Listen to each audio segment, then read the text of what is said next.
कोल्हापूर शहरामध्ये अधिवेशनाचा दुसरा दिवस आहे। आपल्याबरोबर नीलमताई गोरे आहेत। कालचा अधिवेशनाचा दिवस चांगला पार पडला, आजचा सांगताय संध्याकाळी सभा आहे, काय सांगाल? नाही, एक तर महत्त्वाचं म्हणजे ठिकठिकाणून जे कार्यकर्ते पदाधिकारी अधिवेशनाच्या निमित्ताने त्यांनी जे काम केलं होतं त्याला एका धाग्यामध्ये गुंफण्याचं काम हे अधिवेशनामध्ये झालं। विविध विचार, आपण कुठे आहोत, पुढचं दिशा काय आहे, या सगळ्यावर चांगल्या प्रकारे विचारमंथन झालं। त्याचबरोबर स्वतः मुख्यमंत्री एकनाथजी शिंदे पूर्ण दिवस कार्यकर्त्यांच्या बरोबर तिथे होते। मी त्यांना असं म्हटलं की कार्यकर्त्यांचं फक्त प्रेम नाही आहे तुमच्यावर, तर कार्यकर्त्यांना तुमच्या प्रेमाचं वेड आहे, इतके कार्यकर्ते त्यांच्यामुळे भारावलेले होते।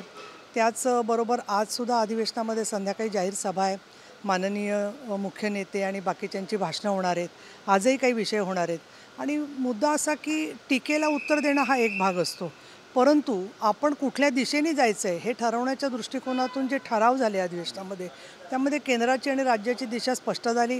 वेगवेगळ्या प्रकारांनी फक्त धुरळा उडवण्याचं काम जे विरोधक करतायत त्याच्या पलीकडची आपले साफ नजर आणि कृती होण्यासाठी हे अधिवेशन ऐतिहासिक महत्त्वाचं ठरलं।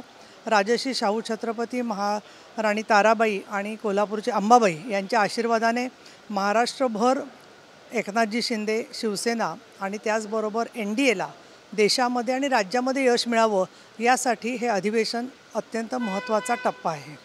काल गुहागरमध्ये उद्धव ठाकरे गटाचे समर्थकांनी भाजप समितीचा राडा झाला, त्याबद्दल काय सांगाल? त्यांची सभा होती काल।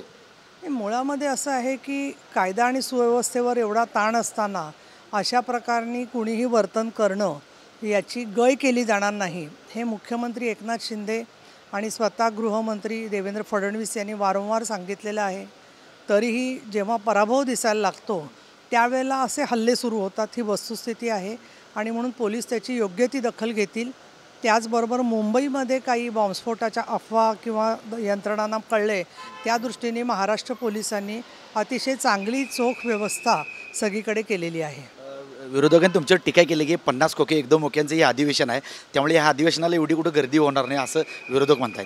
त्याच्यावरती दखल घेण्यासारखं काही नाही आहे। एखाद्या माणसाचा भ्रमनिरास झाला, दुःखी झाला की तो जे वेड्यासारखं सारखं तेच बोलत असतो, मी तर म्हणतो मनोरुग्णांचा पण अपमान आहे यांना वेडं म्हणणं म्हणजे मनोरुग्णसुद्धा बरे होतात, आज चांगलं काम करतात हळूहळू, परंतु यांना राजकीय द्वेषाची कावीळ झालेली आहे आणि त्यामुळे असं ते बोलत आहेत। मला असं वाटतं दुसरा मुद्दा नसला की किती लोकांना कंटाळा आला तरी तेच बोलणं ही त्या माणसाला त्याची नाईलाज असतो असं मला वाटतं। आपल्यावर नीलमताई गोरे यांनी सांगितले की अधिवेशनाचा दुसरा दिवस चांगल्या पद्धतीने होईल, विरोधक बोलतच राहतील पण हे अधिवेशन चांगल्या पद्धतीने पार पडेल। कॅमेरामॅन सुमितसह मी साईनाथ जाधव, TV9 मराठी, कोल्हापूर।